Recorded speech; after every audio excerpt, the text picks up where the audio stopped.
This is our ESB 2026 player rankings. We're back at the hot corner for our top 10 third basemen entering the 2026 Major League Baseball season. And I'm here alongside my ESB Monday regulars, Tom and Corey, no Joe. And we should be joined by our good buddy Keefe in a little bit. But yeah, Corey, we focus on the hot corner, a position that for many years was deduced by power at the position, by great defense at the position. We've seen a lot of guys that towards the top of that list for many years drop out of those top portions of the third base list. As we look here in our 2025 rankings, Jose Ramirez tops this list here, but we see a familiar face, Corey. I want to point your attention to Nolan Arenado in the number 6 spot. Somebody who's descended down our list. We're about to find out if he still has what it takes to stay on our top 10. But look at a guy like Arenado, who was once a top player at this position. Yeah, and it's all how life progresses with a lot of these veteran players who've been in the game for a while. Eventually, time is going to take its toll. We'll see if Arenado had enough juice left to crack our top 10 list. That'll be coming up in a moment. But he was a great fielder, a great bat. It's interesting to see him there and some of the other names there too, like Mark Vientos on a top 10 list. I can't believe that. Ryan McMahon, he's a Yankee now. Yep. Rafael Devers, he's on the first baseman's list now when we did that episode a couple of days ago. So it's an interesting year for third base. Definitely a lot of shuffle compared to years past. Definitely going to see some new faces now join this list as we get into it. Our top 10 third basemen entering the 2026 season. Keeps with us now. Let's get into it with our top 10 list. And one of these names we just saw on the previous screen from our 2025 rankings. We'll get into him shortly. But at number 10, Jordan Wospil, a new feature on our top 10 list here. Westberg in 2025, good season, 265 batting average, 313 on base percentage. Solid for a guy who, really doesn't have a bunch of pop, more of a contact bat, good defense here, was an all-star in 2024. So Westberg sneaking onto our list. Got to note that fielding, that outs above average in the 81 percentile, sprint speed up to 89, which you don't typically see from a third baseman. Westberg there at number 10. Number 9 is Carlos Correa, who's used to our shortstop list. Correa, who traded to the Houston Astros middle of the 2025 season from the Minnesota Twins, moved over to third base and had a Carlos Correa vintage season. Hit 290 in 51 games with the Astros. Put up just 6 homers, again, just a half a season there in Houston. But Carlos Correa flashing a little bit of what he once was years ago in his first go-around with Houston. And this is the one that's intriguing to me the most here, guys. Again, we saw him towards the top 5 in third base rankings over the last few years. Austin Riley in the number 8 spot takes a dip from the number 4 position. And Austin Riley, let's face it, hasn't really looked like Austin Riley in a couple seasons now. Between 2024 and 2025, went from 256 to 260. So yeah, went up there. The home runs are significantly down. And he's also just not staying on the field, which I think is the most important thing, Tom. Yeah, listen, 2021 to 2023, he played 160 games, 159 games, 159 games.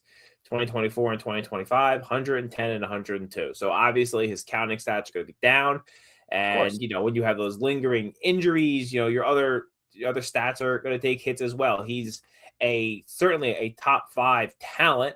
And I think if he has a healthy year, he'll probably find himself back in the top 5. But he's been proven, or he's been showing some injury concerns, and that's got to hurt him. You got to be able to play. And I know, at least for my rankings, when I was ranking guys, if guys are constantly hurt and you're not getting full seasons out of them, I ding them a lot in my rankings.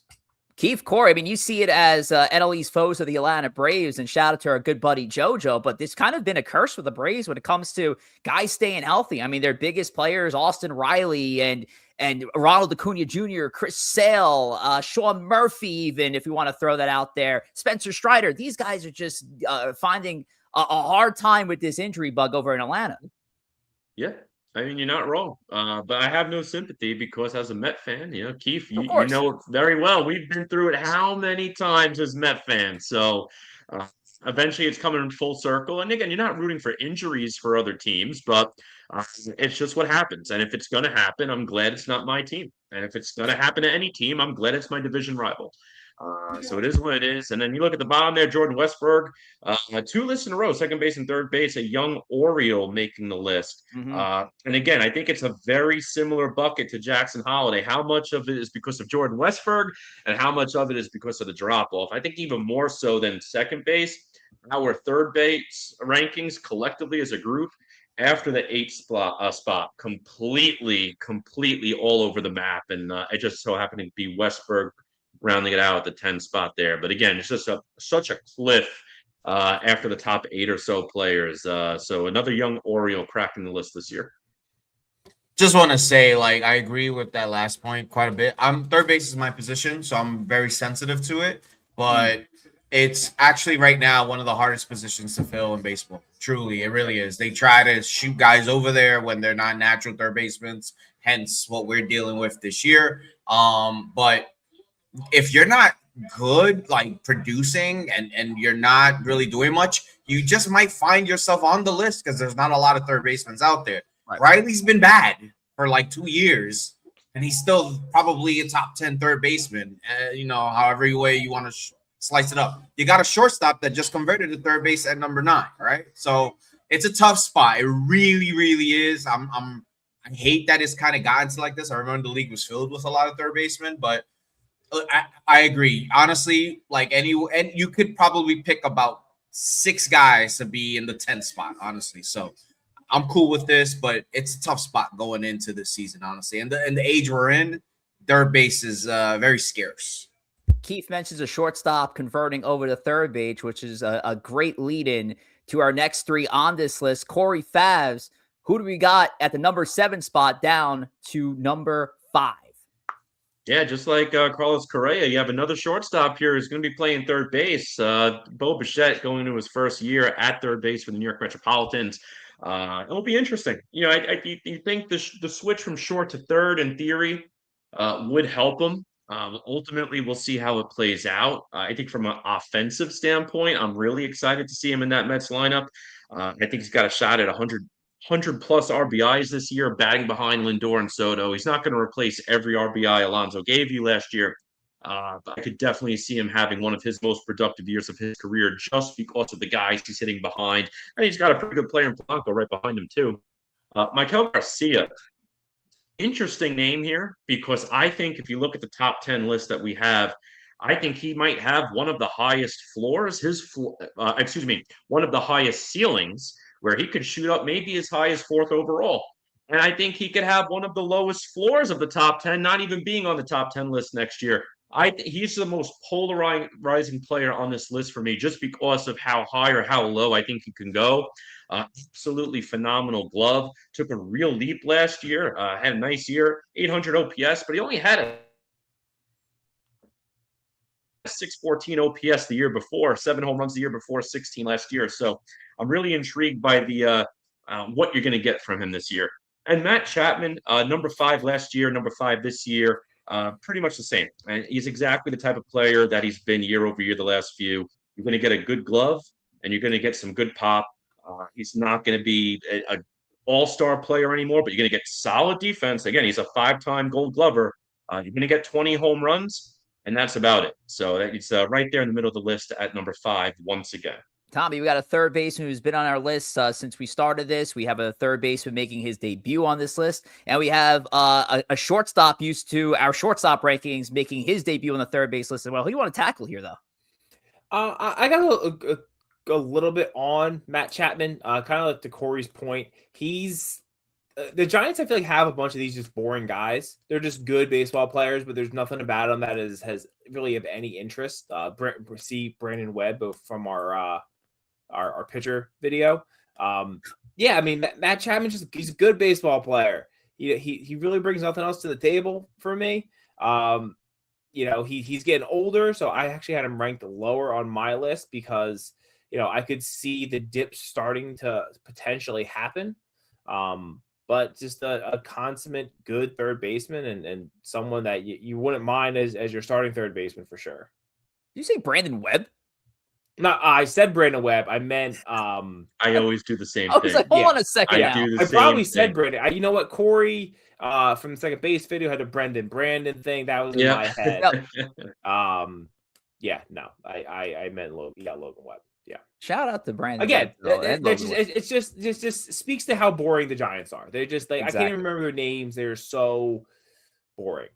Look, back to Bo real quick, and Keefe, I want to throw it over to you, the other Met fan in the room here, to talk about Bo Bichette. But one of the things I love looking at with Bo Bichette in his 2025 that he had, prior to him signing with the New York Mets, a lot of Yankee fans like myself was clamoring for Bo Bichette to make his way over to the other pinstripes in the Bronx. And one of the numbers I had to look down over at Baseball Reference was clutch stats, which is something the Yankees had, struggled with, especially in big time situations in the playoffs.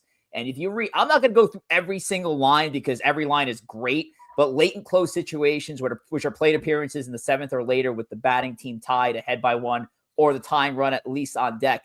This guy hit 325 in those situations last year. In a tie game, he had 274, 2 outs, runners in scoring position, 306. Whether it was close and ahead, 288, behind, 369. So this is a guy that keeps your team into games. He comes up in big moments. And now that he stepped on the biggest stage in the World Series, I think that's just going to take him to a whole another level with his bat. I think what just really keeps him at number 7, we don't know what he's going to be at third base, Keith. That's why I didn't rank him. No.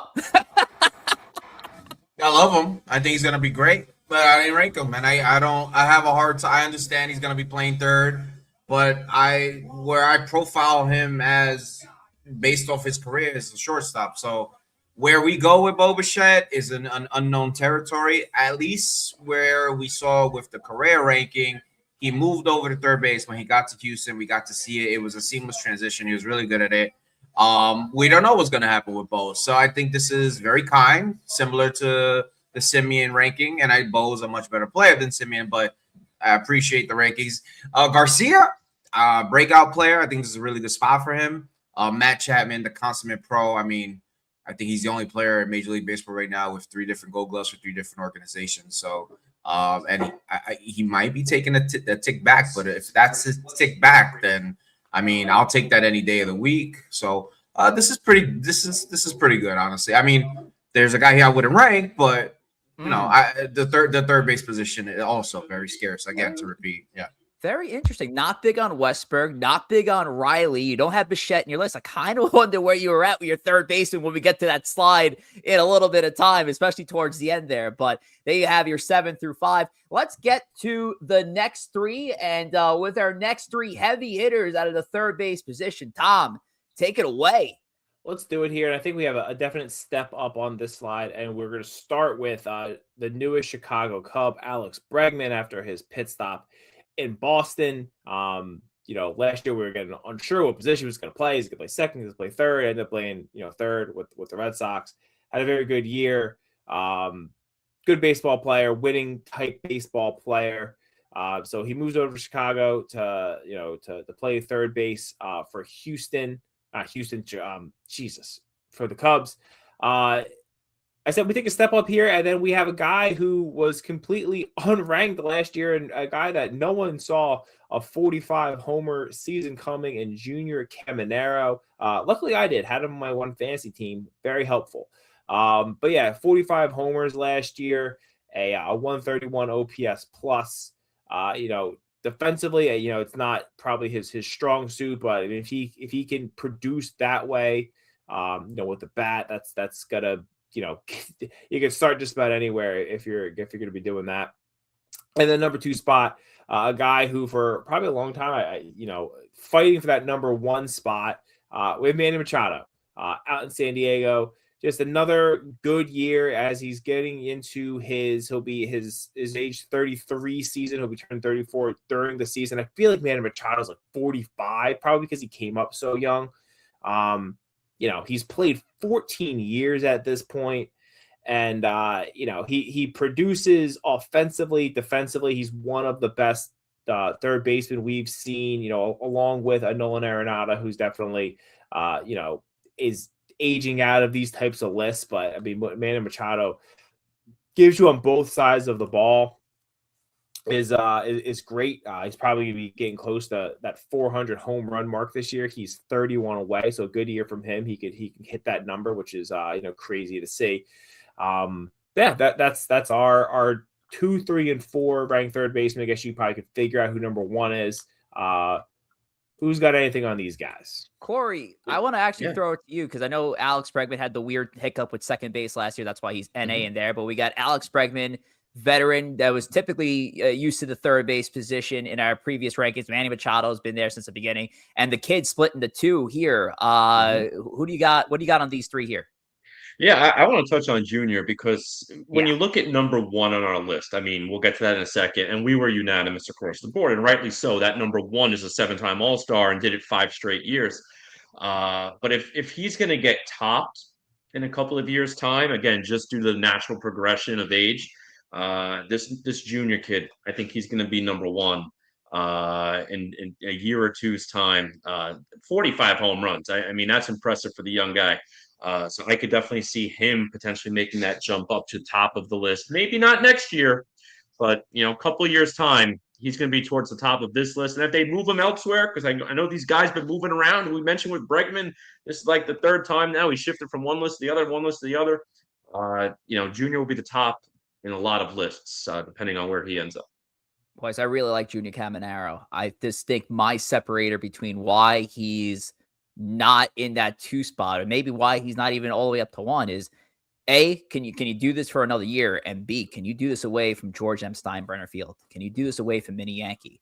And last year, if you want to look at this split, the home and away stats are significantly different outside of homers. 22 at home, 23 on the road. So that's no problem.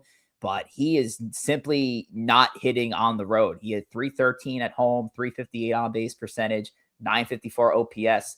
Away, it's a 218 batting average. It's a 266 on base. It's a 743 OPS. So you think you hate to use ballpark as a reason for a player's success or failure, but I do want to see Caminero take that next step at the Trop when the Rays move back into their original home. Keefe, what were your thoughts on Caminero here as we sing the praises of the young Rays third baseman? Sensational breakout campaign. Have to admit, yes, it was at George M. Steinbrenner Field, but he also is a righty. He's not a lefty, so he's not feasted on the short porch as a lefty would. I mean, it's still a minor league ballpark, regardless of the fact if it's lefty or righty. But it's nearly a 100-point drop. It's very interesting. He still played in it and he performed in it. This is why he did so well in it. Now we can see the actual full product, in a major league ballpark. So I think that's one of the best campaigns I've seen in a while for a breakout performer, like getting a full set. I guess that was his was it his full rookie year? I'm not sure. It was his sophomore year. Sophomore year, right? We haven't seen one of those in quite some time to clip the 40 home run mark at that age. So that is significant. I have to give him credit for that. Now we'll see if that translates to a full season in 2 major league ballparks, home and away. I just want to say I'm real big on like what Alex Bregman and what Manny Machado have brought to the game of baseball during their time here, because that is just a sign of true consistency, regardless if it's up or down or here or there or whatever. These guys for now, I don't even know how long, going on maybe 10 years now, have been 2 of the best third basemen in baseball. And we're going to talk about another one in a second, but they deserve so much credit, honestly, to just staying there and being good there. Just as also as Matt Chapman, I just want to mention that because this position, as we've mentioned, it's very hard to stay at it and to be very productive at it. So I just want to give a lot of credit to there. And let's see, Junior Caminero is off to a really good start. Hopefully he can prove all the doubters wrong. I think this is this is the kind of player that I think can use that as fuel to tell everybody, yes, I am that player. And we'll see. We'll see how that goes for the Rays and Junior Caminero this season. One other, because I didn't want to just bash Caminero and the home away splits there. 100 percentile in bat speed in 2025. I mean, now you're talking elite stuff there for Junior Caminero. But we will talk about one more elite third baseman. He is our number 1 third baseman. KEEF, do us the honors one more time. Who is number 1 third baseman entering 2026? Coming in at your number 1 spot for the top 10 third baseman for the ESB top 10 list for 2026 is none other than future Hall of Famer, Mr. Cooperstown himself, Jose Ramirez. Ladies and gentlemen, Mr. J-Ram finished his age 32 season with 30 home runs and 44 stolen bases with 85 RBIs and 103 runs in 158 games with essentially nobody else in the lineup. And he does this almost every single season. This is a guy who is lineup proof, ballpark proof, pitchers proof. He's a switch hitter. He looks like he's fat, but he's not. He runs the bags well. Everything about this guy is awesome, honestly. He can fight. This is also like something that's really cool. You know, and the dude is one of I personally believe, top 10, maybe arguably top 5 player in all of the sport.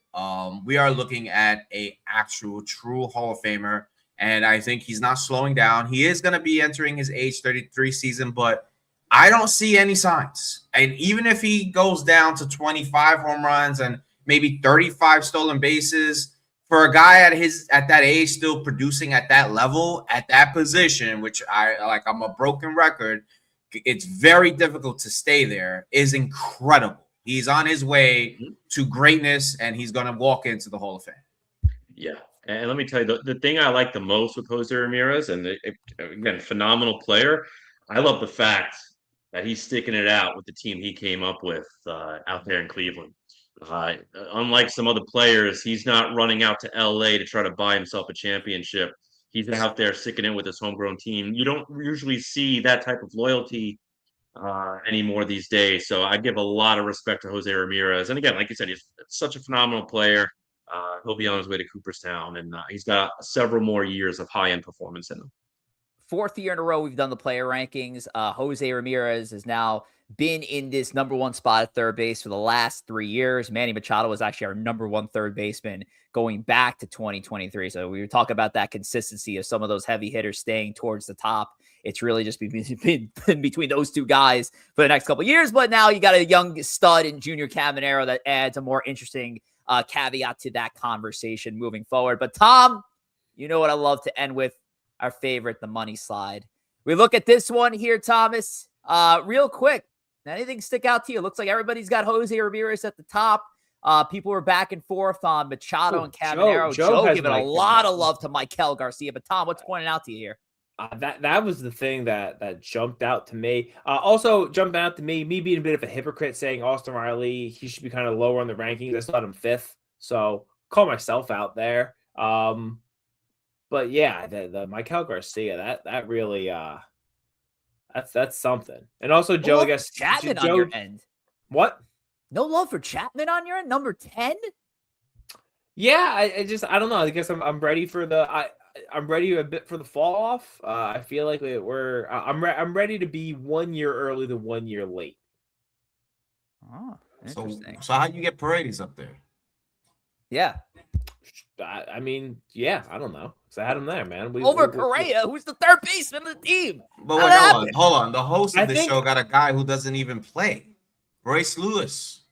Well, yeah. I mean, having the number 10 spot. I mean, yes, but right. There's the tremendous upside. He cannot stay healthy. Oh, so a little bit more, that's more just like you're looking at enough projection because that's all you got. But again, third base, it's a weird position. I have to say, we have done this from multiple positions, guys. And I'm not here to call anybody out. But we have praised postseason play, have we not? Yes. Sure. Have we not? Have we had? Sure. I think that is a some of us consistent. really value it. Yes. Thank you, Tom. We have been what extremely you're doing. consistent with postseason play. Not a single person here voted for Max Muncy. What are we doing, Yep. guys? Love me. Not tooting my horn, but that is one of the best postseason players there is. Yeah, you got. I think there's a difference between, putting however old Max Muncy is on our list and, Wait. maybe some other teammates of his who really perform in the postseason. I want to move up. I'm like surprised myself, but I drew up all these graphics, so I should know where everybody is at this point. But Caleb Durbin in Keefe's number 7, the newest addition to the Boston Red Sox. That's intriguing. It's number 7. Let's show love where love deserved. That guy, not a single soul saw Caleb Durbin doing what he did last year. Not only did he do it, he did it for a playoff team, and he was an above-average player at a brand-new position. How could you ignore that? And we're talking about a position that's scarce. For a player to do that in his debut campaign, finish second in the Rookie of the Year voting. Come on. Paredes stuff is interesting. Joe, and he had to deal with being developed by the Yankees. It's incredible that he's even to make the list. Guy should have kept him. He would have been better than Volpe. Nah, they would have ruined him somehow. Oh man, yeah. I will say, Joe's here. I mean, like I said, Garcia, highest floor, lowest ceiling of that mid-tier third baseman. Second overall is definitely a bit high for me, especially when Junior's down there at 6th.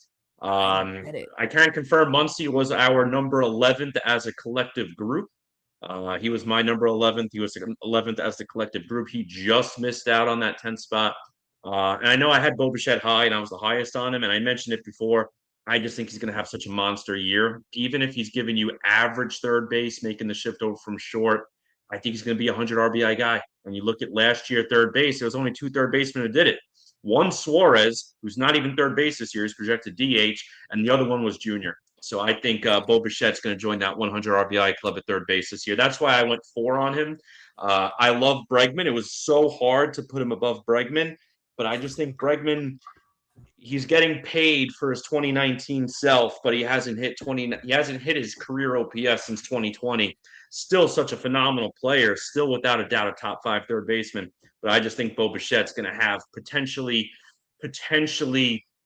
30 to 40 more RBIs than Bregman this year. And as I suspected at the beginning of the show, once considered one of the more elite players at the position who was on our rankings for these past 3 years, no one had a vote for Nolan Arenado. The Arenado era is over. And given what he can potentially find in Arizona, Nolan Arenado not featured at all amongst the 6 voters here. So that is it for Arenado's stay here on the rankings. And that's it for our rankings here for third base. We're going to move on to other positions. So make sure that you're following us here on YouTube. Make sure you're saying subscribe and make sure to ring that notification bell to let you guys know of the next player rankings. We still have a few more to go as we count down the days to opening day 2026. Take care.